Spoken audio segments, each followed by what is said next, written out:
Yeah. Waiting on the ebb in the morning, do a little fishing. Yeah. Here's the black huckleberry. These are delicious. They're a lot like blueberries, but they're really delicious, and it's called salal berries. And there's a lot in the Pacific Northwest, perhaps even all the way to California, all along the coast here up to Alaska. And the leaves are edible. You see this leaf right here? That is edible. Very good. And this is edible. Black huckleberry. Oh, it's a little tough, the leaf. A little late in the year.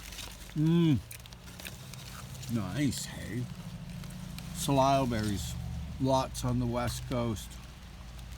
Whole forest full of them. Cheers.